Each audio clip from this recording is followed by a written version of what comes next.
Hi, my name is Doris Feetalk, and I'm at the Indiana Museum of Art. Now, this exhibit, I have to say, reminded me just a little bit of the Tenna bladder security ad that you may have seen, and this is why. It's kind of the evolution of fashion. So starting with 1775, so the American War of Independence, this would include panniers, side hoops worn as undergarments, and they were used to extend the width of the dress from side to side. Sleeves were long and narrow, and dresses were heavily decorated, as you can see, with bows, ruffles, and this lace neckline. Out in 1805, we see the dresses getting kind of simpler. Napoleon crowned himself emperor in 1804.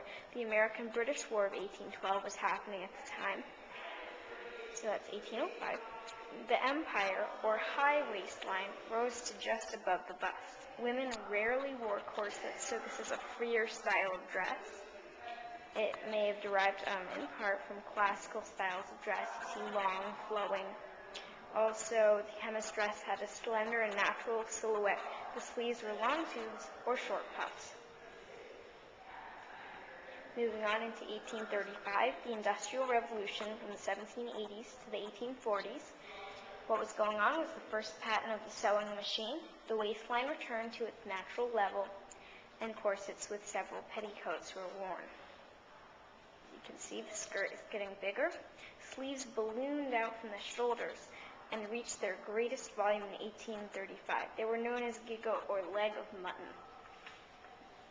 In 1860, we see this dress getting some kind of more bunched up look. A dress support known as a cage crinoline, invented in 1850, made skirts large and round. Sleeves evolved into large open cuffs, known as a pagoda. So you can look under skirt for cage crinoline. And you can also see this detail of the neckline, very pretty. Out in 1885, we see it getting more rigid, with a thinner and less, or maybe even a more emphasized waistline, which is very thin, and also something known as the bustle, which basically makes your butt look bigger, and I have no idea why anybody would want to do that, but back in 1885 they did. So this is the hourglass shape, very rigid. So you can see here, and Montgomery Ward, Sears and Roebuck opened, and mail order catalogs are popular. The bustle was used to support skirt volume, which was now pushed to the back. Dresses incorporate asymmetrical draping and extensive pleating. Narrow sleeves, as you see here, and high collars became popular. Now, during the women's suffrage movement, this silhouette emphasized femininity. Skirts were conical, waists were small, collars high, large leg of mutton sleeves were again popular. Bustle pads are used to add a subtle emphasis in the back. Now, if we go to the turn of the century, 1905, then we see a kind of interesting new turn here. This was when the Russo-Japanese War was happening. Einstein's theory of relativity. Corsets were used to create an S-shaped silhouette that emphasized a low, full bust known as a monobosom that was pushed forward, and a small waist with hips that were pushed backwards. Getting now into 1912. This was a very interesting time. It involved the sinking of the Titanic, Ballet Russo, and World War I.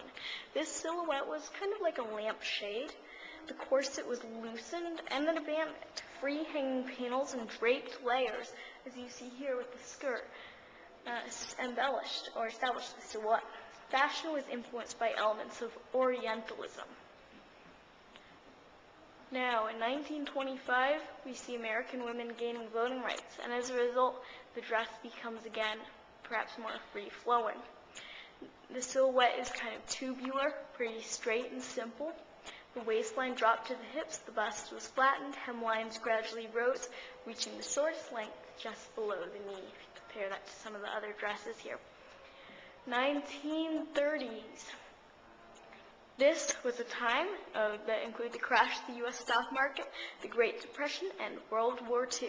The ideal silhouette was long, with broad shoulders. Hemlines dropped mid-calf or to the floor. Fashion trends include bias-cut fabrics for evening dresses and tailored suits for day wear.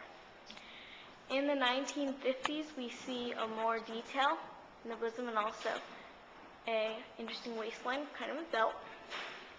And the 1960s, again, becomes kind of tubular with pockets long and pretty much no nonsense.